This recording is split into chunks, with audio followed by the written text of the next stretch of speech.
Mirëmbrëma, mirë se keni ardhur në Shqip në Dritare Tv. Një nga ngjarjet që ka shënjuar javën e kaluar, një nga ngjarjet që ka tronditur opinionin ndërkombëtar, është lufta e Gazës, është çfarë po ndodh në Izrael. Kam të ftuar sot ambasadorin e Izraelit në Shqipëri, është zoti Noah Gal Gendler, kënaqësi që ju kam. It's a pleasure, madam.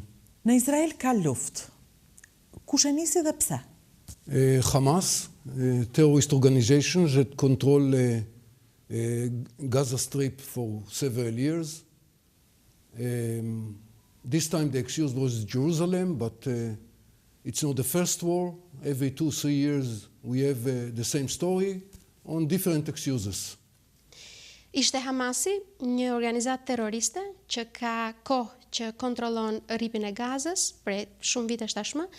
Kësaj radhe ishte Jeruzalemi, por kjo nuk është lufta e parë, çdo 2-3 vjet kjo punë është. And it's worth to mention that Hamas doesn't recognize even the Palestinian Authority that control Judea and Samaria, and they act as a different or the only power in the Gaza Strip, as like a mini state, like a government. Në fakt, vlen të përmendet se Hamasi nuk njeh as autoritetet palestineze. Ata kontrollojnë Gjudën dhe Samarin dhe veprojnë si një lloj autoriteti në vetvete. Le të themi si një lloj ministrie e qeverisë. Kush nisi të godasi pari me raketa?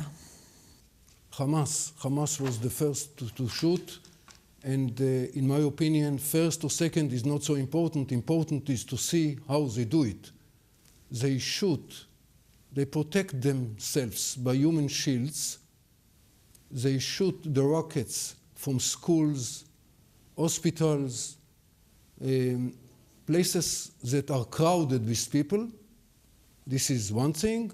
And they shoot it on cities in order to kill civilians in Israel. This is a double war crime.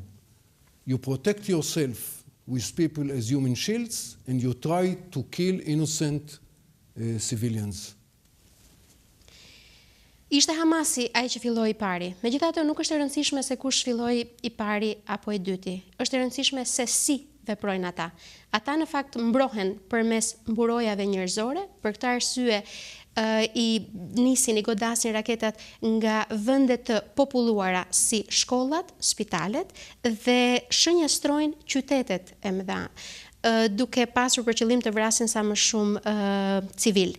Kjo në fakt është një krim i dyfisht lufte. Mbrojtja me mburoja njerëzore dhe vrasja e civilëve.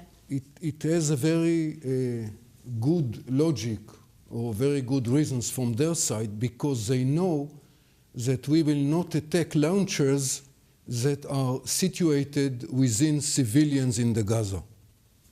Dhe ata kanë në fakt një goxha logjik, kanë një arsye pse e bëjnë këtë, sepse ata e dinë se ne nuk do të shënjestrojmë civilët në Gazë. Because with our technology to destroy the launcher after one missile is launched is very easy thing to do, but you have to understand that the consequences might be very dire if you shoot into civilian centers in the Gaza. Sepse mund të jetë shumë e thjeshtë të kundërveprosh momentin që të hedhin një raket. Çështja është që pasojat mund të jenë shumë të rënda në rripin e Gazës. Ndërkohë që flasim, ju lutem regjia të më shoqëroj me disa nga pamjet që kemi në të operacionit rojeve të murit. Kështu quhet operacioni, i cili nis në 15 maj 2021 dhe do doja të na shoqëronit me të gjitha çfarë fotosh dhe planesh kemi. Për shembull, në këtë plan është një raket e hedhur nga Izraeli. No, this is by Hamas. Po, një raket e hedhur nga Hamasi, ndjes në Izrael. Dhe të tjera plane si këto, sepse ajo çfarë po është së fundmi duke u folur është që po goditen nga Izraeli njerëz të pambrojtur, palestinezë të pambrojtur. Ndërkohë që planet e çfarë ka ndodhur në Izrael pak po komentohen. You don't see, but it happens. It happens often. We suffered from about in between 200 to 800 rockets per day on civilian centers, but we are lucky in the sense that we developed some years ago what we call the Iron Dome, in order to protect us from missiles. The success of the Iron Dome that intercepts 90% plus of the missiles prevents heavy damage and destruction in Israel itself.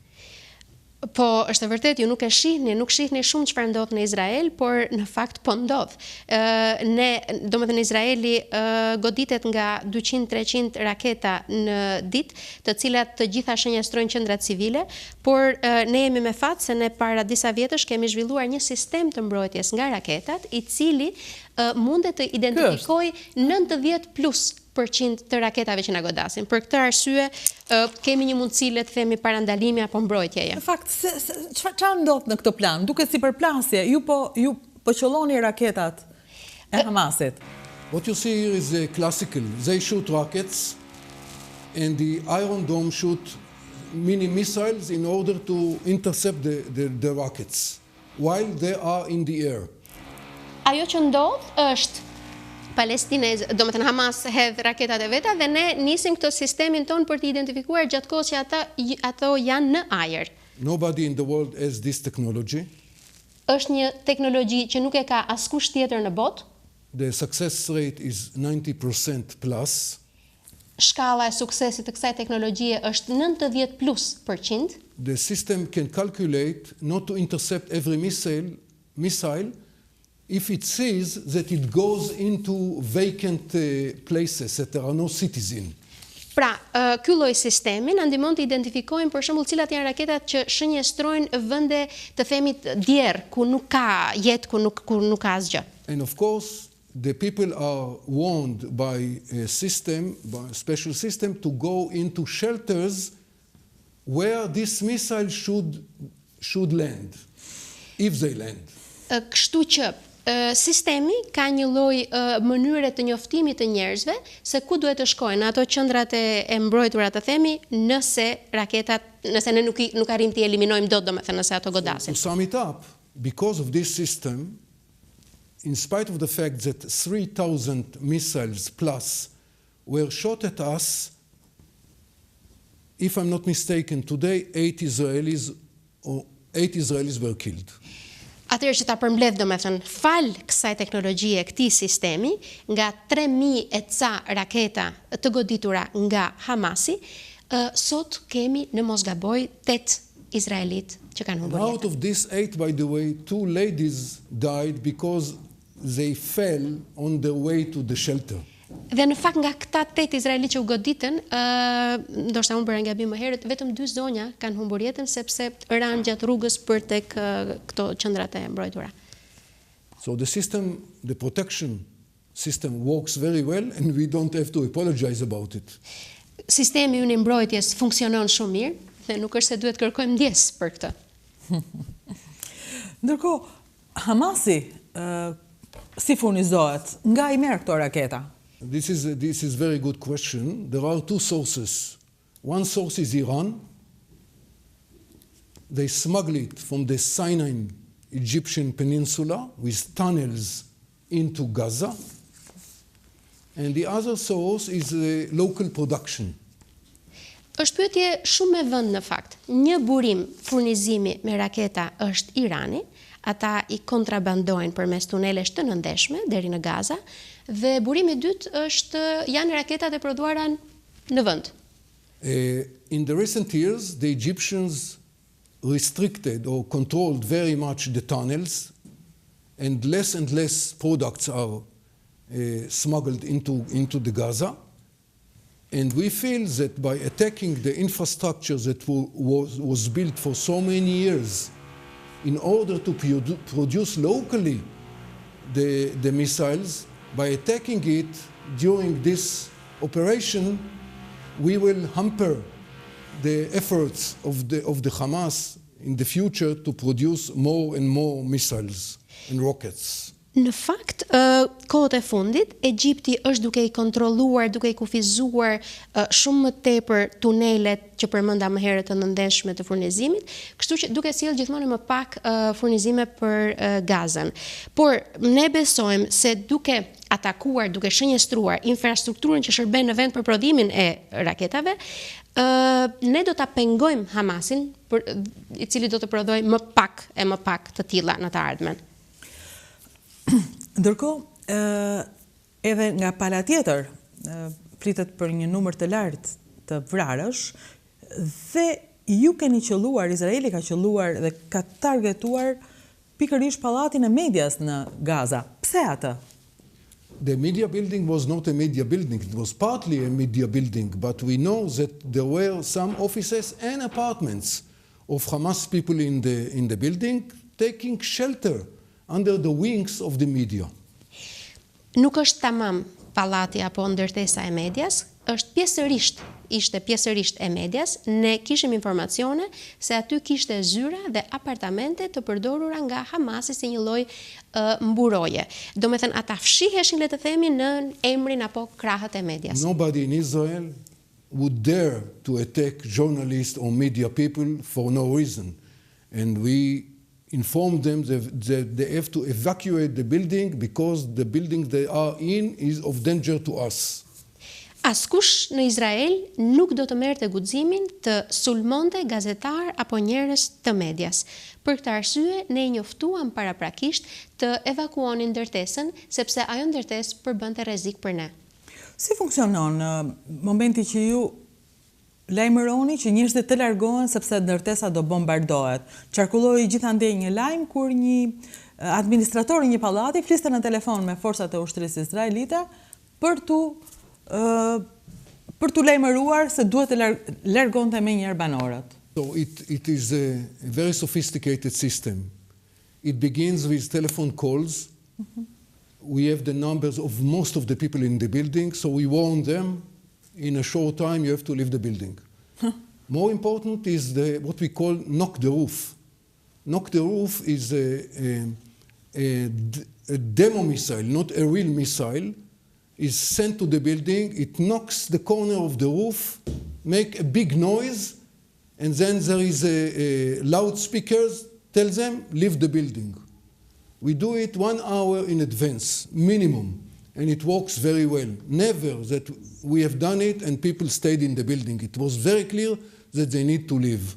No army in the world. Just a moment. Just a moment for Albanian. Është një sistem shumë i sofistikuar në fakt.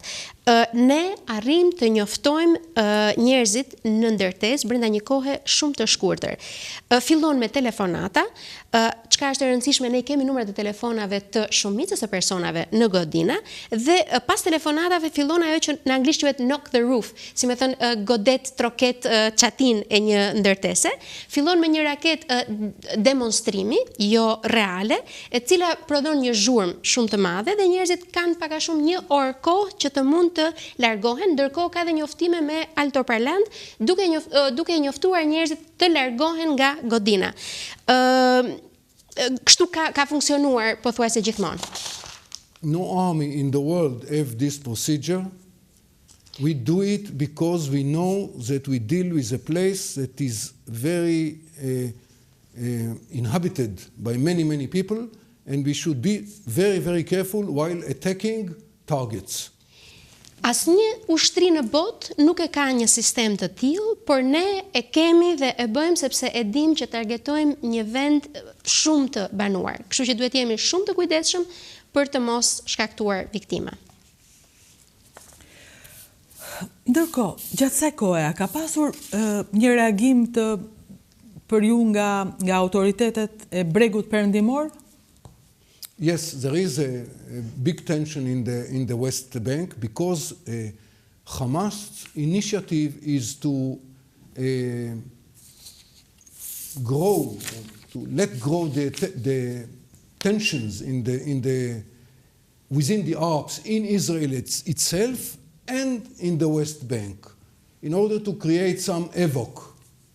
So they do it for the last 2 weeks, mainly after the cancellation of the elections in the Palestinian Authority by Abu Mazen 3 weeks ago. And this is one of their prime intentions, to cause unrest. Po, ka pasur shumë tension në bregun perëndimor, sepse iniciativa kjo nismë e Hamasit është pikërisht për të rritur tensionet në Izrael dhe në bregun perëndimor. Ata duan të krijojnë një lloj trazire, le të themi, këto 2 javët e fundit, gjë që vjen 3 javë pas anullimit të zgjedhjeve me Abu Mazen.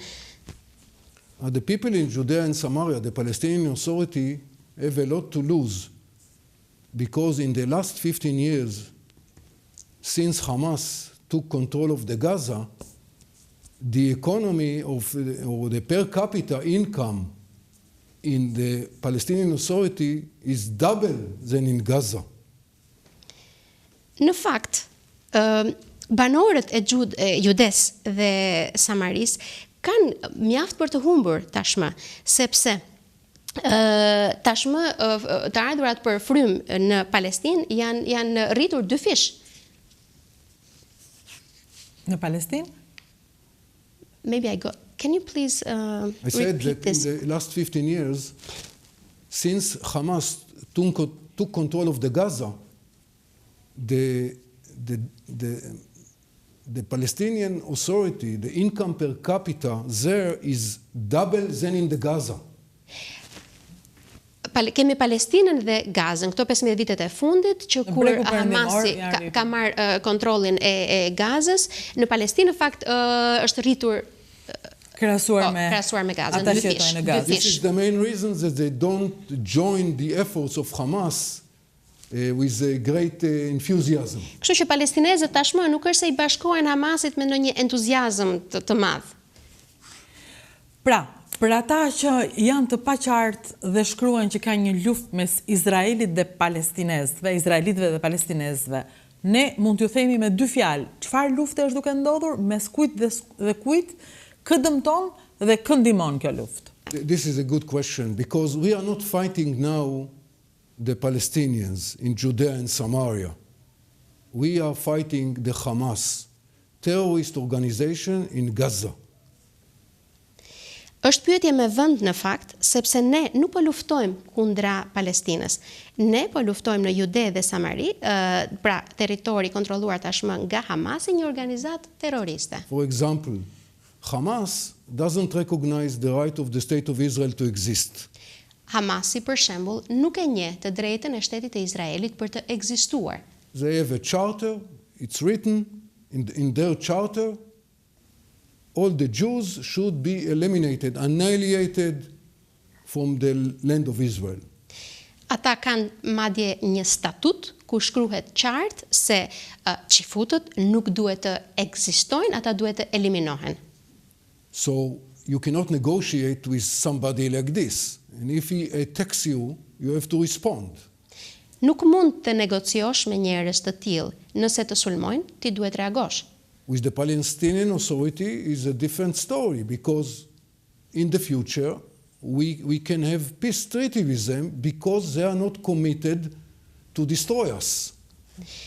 Me Palestinën është tjetër histori. Ne në të ardhmen mund të kemi një marrëveshje paqeje me ta, sepse ata nuk është se janë të angazhuar për të na shkatruar. We are especially optimistic this year because some months ago we achieved diplomatic relations and peace treaties with Arab states, some of them, like United Arab Emirates, Bahrain, Morocco, Sudan, that were our enemies till a year ago. Pra, ne madje këtë vit jemi optimist, sepse kemi arritur të vendosim marrëdhënie diplomatike dhe të lidhim marrëveshje me disa shtete arabe, si Emiratet e Bashkuara Arabe, Bahreini, Maroku, Sudani, që deri para një viti, me cilët për deri para një viti kemi qenë armiq, le të themi. These countries understood that they cannot be held hostage because of the Palestinian or Hamas disputes with Israel. Këto vende arritën të kuptonin se nuk mund të mbeten peng i qëndrimeve të Palestinës dhe Hamasit ndaj Izraelit. Pra, kjo do t'jetë edhe pjesë e planit për paqja afatgjat në rripin e Gazës. So this seems to be the plan, let's say, for a long-term peace on Gaza Strip. On Gaza, I'm not optimistic because Hamas will not accept any solution with the Palestinian Authority. Për Gazën, për rripin e Gazës nuk jam shumë optimist sepse Hamasi nuk ka për të pranuar asnjë lloj marrëveshje me autoritetet palestineze. Because the rifts between the Palestinian Authority and Hamas are huge, immense. Sepse qarjet përmes autoriteteve palestineze dhe Hamasit janë të jashtëzakonshme. A planifikon Izraeli luftë toksore tani? Land attacks If now. it's necessary, of course, it's on the table. But we feel that we can implement what is necessary so far without entering the Gaza itself. Nëse do të jetë e nevojshme, patjetër, është një nga opsionet në tavolinë. Por ne mendojmë apo duam që t'i bëjmë të ndërhyrje pa hyrë në rripin e Gazës. Po qëndrimi ndërkombëtar për ju rreth kësaj ngjarje, ju duket mbështetës, pam që kryeministri Netanyahu falenderoi shumë vende duke nisur me Shtetet e Bashkuara të Amerikës, të dytin ishte Shqipëria në listë. Apo ju mbështet komunitetin ndërkombëtar në këtë moment? So far, yes, because they understand that who is the attacker and who has to protect itself. Deri tani, po, ndihemi të mbështetur nga komuniteti ndërkombëtar sepse ata kuptojnë se kush është sulmuesi dhe kush po vetë mbrohet. Many states support us, including the United States of America, of course, Germany, Czech Republic, Austria, and many others. Shumë shtete ne na mbështesin, si Shtetet e Bashkuara, Gjermania, Republika Çeke, Austria e shumë të tjerë. A i keni ndjekur protestat që janë zhvilluar këto 2 ditë të fundit në Shqipëri me thirrjet Palestina e lirë? Not really. I got some information, but I was not there. Nuk është se i kam ndjekur vërtet, i kam marrë ca informacione, por nuk kam qenë aty. Duket se në këto protesta ka pasur shumë shteta sirian edhe turq, gjithashtu ka qenë dhe flamurit e tyre në ditën e parë protestës, më pas u zëvendësohen flamurin shqiptar. Por cila është përshtypja juaj për qëndrimin e qeverisë e popullit shqiptar dhe mandej për qëndrimin zyrtar të qeverisë shqiptare ndaj Izraelit në këto momente? Before answering about the Albanian government, I should talk about the Syrians. Para se të përgjigjem për qeverinë shqiptare, duhet flas në fakt për sirianët. They went into civil war that has no connection to Israel. Ata kanë hyrë në një luftë civile që nuk ka asnjë lloj lidhjeje me Izraelin. They destroyed their country totally. E shkatëruan totalisht vendin e vet. We opened on the Golan Heights a special hospital to treat people that were wounded in this war. Ne hapëm një spital posaçërisht për trajtimin e të lënduarve nga kjo luftë. And they preach to us what to do. You see what a kind of hypocrisy. Dhe ata na predikojnë se çfarë duhet bëjmë. E shikoni çfarë hipokrizie? We feel a lot of support in Albania. I feel it every day. I see it every day. I should say, if I can judge by my feelings and by statistics, it's 9 of 10 support us. 9 out of 10. Unë çdo ditë e ndjej dhe e shoh mbështetjen e shqiptarëve dhe po të flas me ndjenja apo me statistika, do thosha që në çdo 10 shqiptar 9 na mbështesin. Po, ndërkohë në nivelin zyrtar, në nivelin e marrëdhënieve politike dhe ekonomike që Shqipëria me Izraelin ka, çfarë mund themi përtej asaj çfarë shohim tek njerëzit? Political relations are very good, of course, and I know that there were elections in Israel. We don't have a government yet. It's a caretaker. And I know that you are about to have a new government, but all in all, the political relations are very good, strong and stable.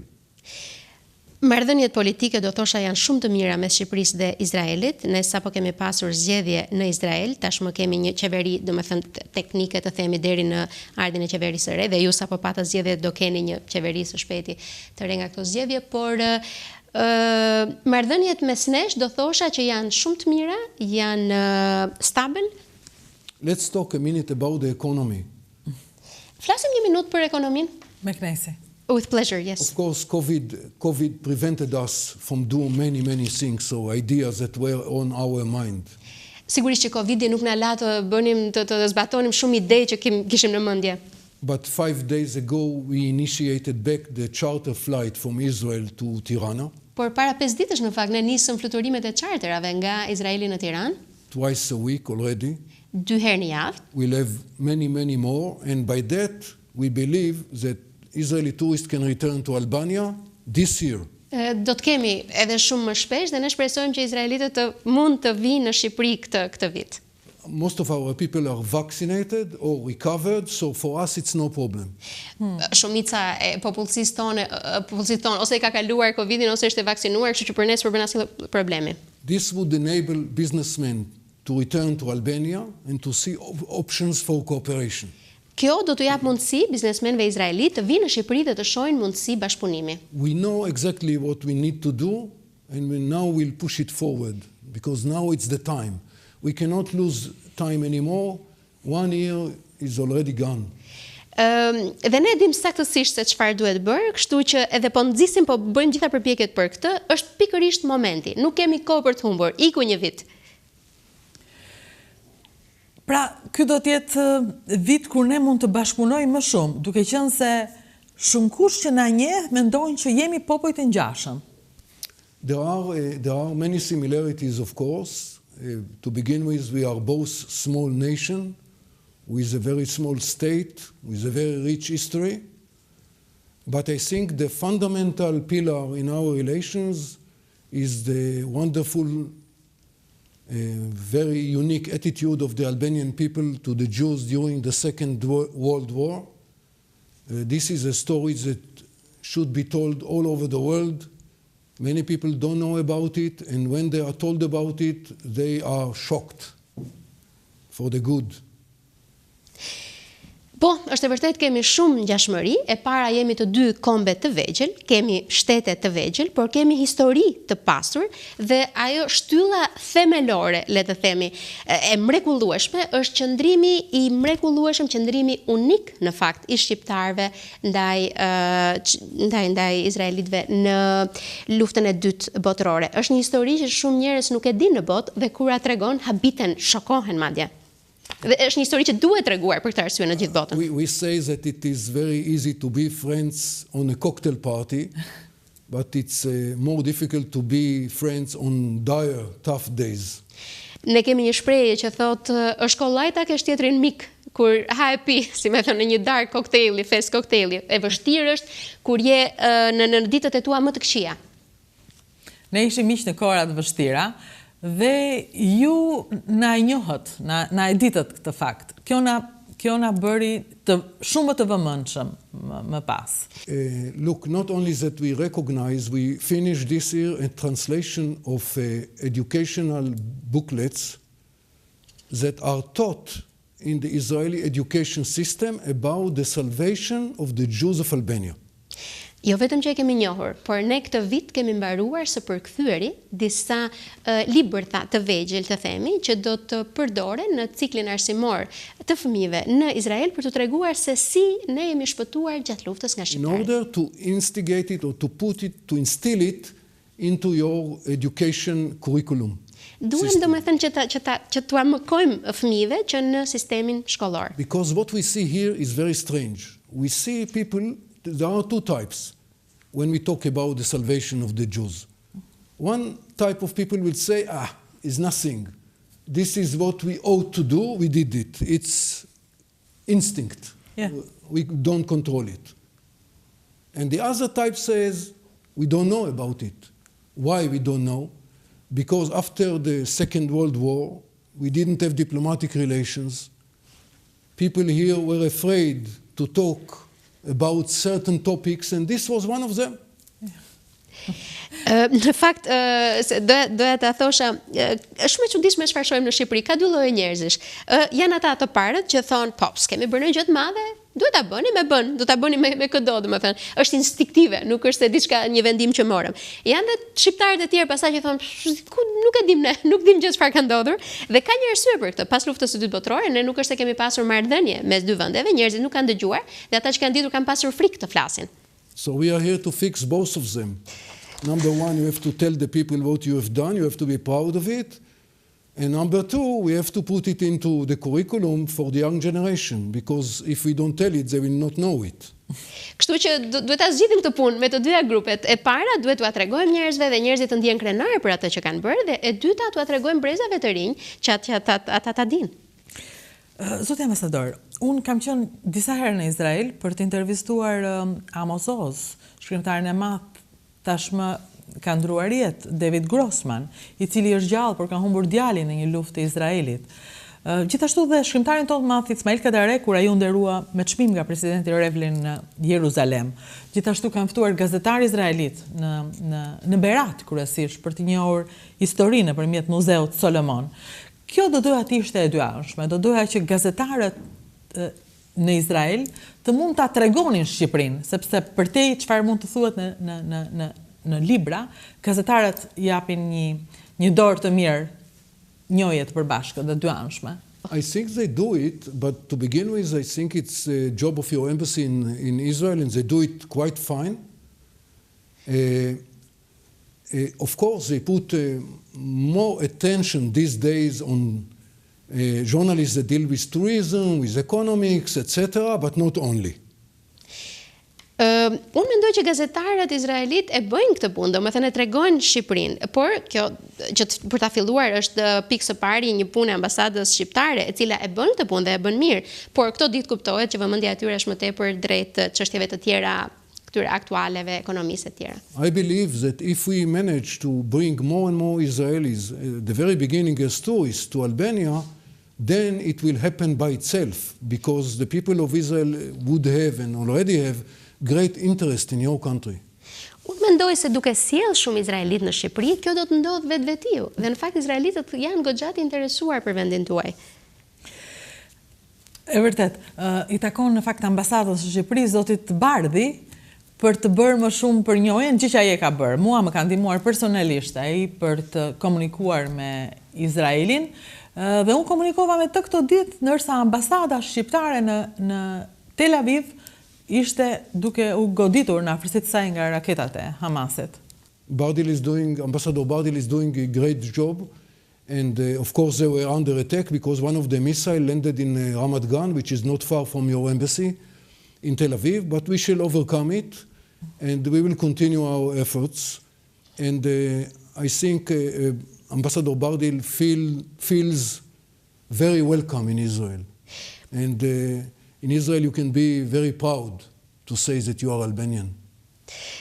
Po, ambasadori Bardhi po bën vërtet një punë shumë të mirë, po është vërtet në fakt një raket ra në Ramat Gan, që është një vend shumë afër ambasadës shqiptare, por besojmë do në Tel Aviv, besojmë do ta kapërcejnë këtë. Ambasador Bardhi besojmë ndihet shumë i mirëpritur në Izrael, dhe në fakt të thuash jam shqiptar në Izrael, mund ta thuash me shumë krenari.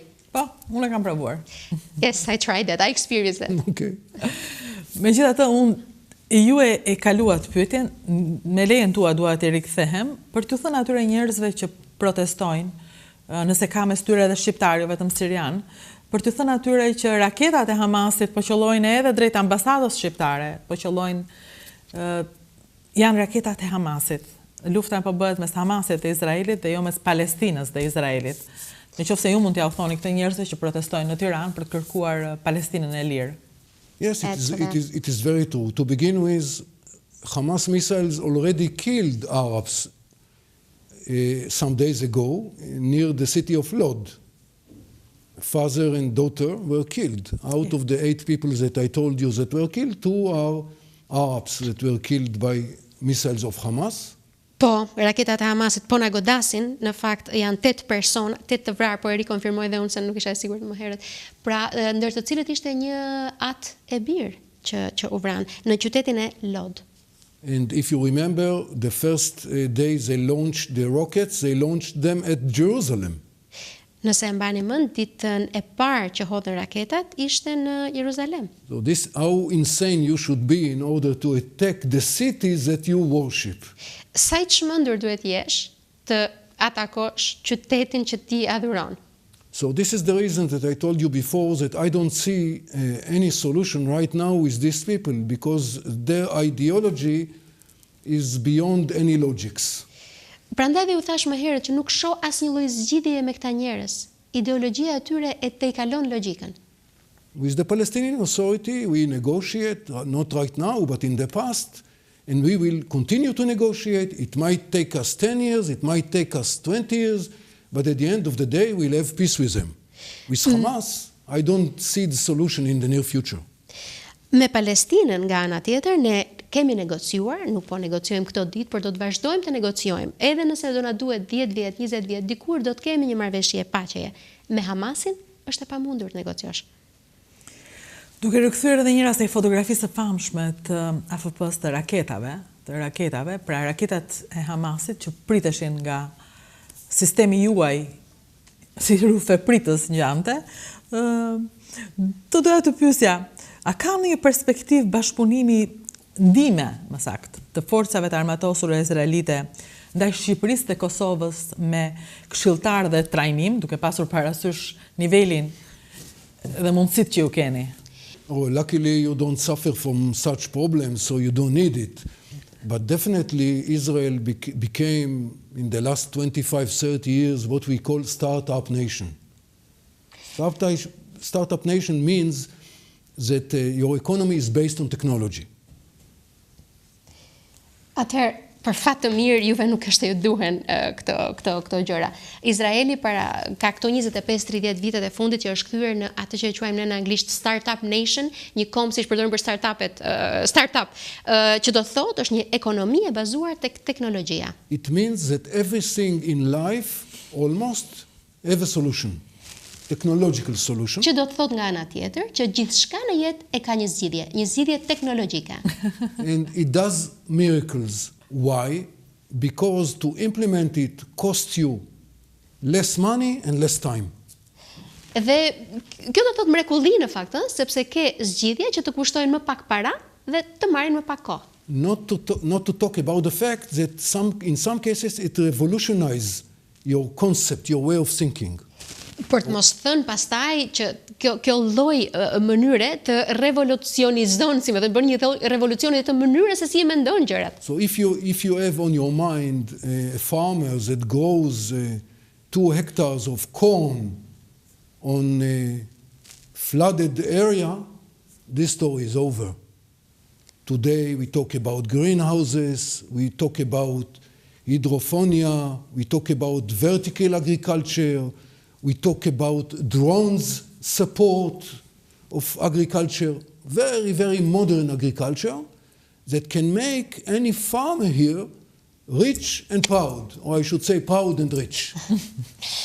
Kështu që sot domethënë nuk flitet më për fermer që mbjell një 2 hektar me misër në një ish-kënet. Sot flasim për sera, flasim për hidrofon, flasim për bujqësi vertikale, për mbështetje me dron, për një bujqësi shumë moderne. Sot mund flasim, gjitha këto gjëra mund ta bëjë një fermer shumë të pasur dhe krenar, tamam do thosha shumë krenar dhe të pasur. Ju ndjek me shumë kënaqësi në këtë që thoni, ja, dhe ky vend ku ne jemi, kjo studio, nuk ka njerëz. Këtu s'ka njerëz mbas kamerave, gjithçka është robotike. Brenda në teknologjia është e përqendruar vetëm tek një person. Kjo na ndihmon që të kursejmë kohë dhe njerëz, dhe ndërkohë na ka bërë që ne të jemi në teknologjinë e re të televizionit në YouTube. Prandaj me sa duket do kemi nevojë edhe për këtë që të bashkëpunojmë me ju për të mësuar më shumë nga gjërat që ju I bëni, pavarësisht se ku janë në ushtri, bujqësi, ekonomi apo media. Yes, army, even if you talk about army, you talk of civilian jobs that the army has, Yeah. like training, like emergency, like other capabilities that the army needs, because at the end of the day, the army is at the service of the nation. Yeah. Në fakt, edhe kur themi ushtri, nuk është më ushtria e dikurshme, po flasim për civil që kanë punë të caktuara, flasim për trajnime, flasim për reagime në raste emergjencash, flasim për kapacitete. Në fund të fundit, ushtria është një shërbim për popullin. Unë do doja që të kishim sa më shumë mundësi komunikimi, jo vetëm në kohë lufte, si kjo tani, por edhe në kohëra paqe, si që është turizmi. Kjo do të na bënte më afër, do të na zhvillonte më shumë edhe do të na mësonte se nuk ka rëndësi sa i vogël je, rëndësi ka sa i mençur je. I totally agree. Small nations should find their way in this universe. And each nation has its advantages. We are proud about our advantages, but we know that some other nations, they have best practices as well. And I can give many examples. So in our case, 100 years ago, 70 years ago, 80 years ago, we didn't have a state, and our people were not soldiers at all. We were exiled, and we were people of the book. And we were not farmers as well. But when we arrived back to the land, to the state of Israel, we understood that we have to change our diskette. And if we don't do it, we will not survive.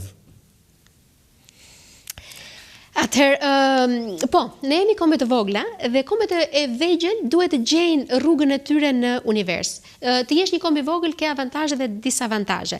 Ne kemi ato avantazhet tona për cilat jemi krenar, por ka edhe kombe të tjerë të vegjël që kanë ca praktika të mira dhe unë mund t'i jap plot shembuj. Ne vet para 70, 80, 100 viteve nuk kishim asnjë shtet. Ne nuk kishim ushtar, ne ishim në mërgim, ne nuk ishim një popull siç çdo popull, ne ishim popull librash. Nuk kishim fermer dhe ja ku jemi sot në tokën e Izraelit. Ndërsa unë dua ta mbyll me tokën e Kosovës, të cilën ju e njohët. Ju e njohët së fundmi Kosovën, edhe me sa duket Kosova gjithashtu çoi ambasadën në Jeruzalem dhe para 2 ditësh Kosova në këtë moment u bashkua me ju të drejtën tuaj për t'u vetë mbrojtur. Pra nuk ka lidhje çfarë a je një vend me shumicë muslimane apo jo, në këtë bashkëpunim dhe të mendim të ngjashëm, si kundër ndodhi mes jush edhe shqiptarëve të Kosovës. We appreciate very much the Kosovar support and the opening of the embassy in Jerusalem. And now our people should work on the relations, strengthening the relations with Kosovo, because Kosovo, again, is a very small country like ours, and there are many things that we should do together, and we'll do it. Ne në fakt me qëra fjala e vlerësojmë shumë mbështetjen e Kosovës dhe faktin që ajo hapi një ambasadë në Izrael, tashmë u mbetet njerëzve tanë të vazhdojnë të forcojnë marrëdhëniet mes dy vendeve. Edhe Kosova është një vend i vogël nga ana tjetër. U shtofshin marrëdhëniet produktive mes shqiptarëve dhe izraelitëve. Dhe bëfshim këtë botë një botë me më tepër paqe dhe më tepër mundësi zhvillimi edhe kënaqësie njerëzore. Yes, for us it's extremely important because since the State of Israel was established and even before, we suffered a lot from war and terrorism and calamities. But we look forward in a positive way because years back we didn't have peace treaty with Arab countries like Egypt, like Jordan and others, and now we have. Years back our country was small and fragile and now is not. And maybe more important, many states, even states that are not great friends of Israel, they understand that there are things that we can and we should do together because life is more important sometimes than ideologies. Në fakt, për ne është shumë e rëndësishme, sidomos duke pas parasysh që jemi një shtet i ri tashmë, që kemi vuajtur nga shumë luftra, terrorizmi, nga fatkeqësi të ndryshme. Nuk e mendonin për shembull se mund të kishte marrëveshje paqe me vendet si Egjipti, Jordania. Vite më parë ne kemi qenë të vegjël, nuk jemi më aq të vegjël dhe aq të brisht, le të themi, si shtet. Dhe ajo çka është shumë e rëndësishme për ne është edhe vende të tjera që nuk janë domosdoshmërisht miqt e Izraelit, e kuptojnë që ka plot gjëra që ne mund të bëjmë bashk, sepse në fundit jeta është më e rëndësishme se sa ideologjia. Jeta është më e rëndësishme se ideologjia. Me këtë po e mbyll të intervistë duke falenderuar. Faleminderit ambasadori Gendler që ishit në studion e Shqip në Dritare Tv. Kënaqësi. It's my pleasure. Thank you very much. Ishim me ambasadorin e Izraelit në Shqipëri, zotin Noah Gal Gendler. Kënaqësi që kishim në këtë intervistë për të shpjeguar më shumë anën e tij të ngjarjes për sa i përket çfarë po ndodh në rripin e Gazës. Do të flasim përsëri në gjithë edicionet tona për situatën. Është një situatë që prek gjithkënd dhe është në media ndërkombëtare. Ne jemi pjesë e saj. Ju rikujtojmë takimin e ardhshëm ditën e njëjtë, ndërsa të martën në Shqip me Dritan Hila.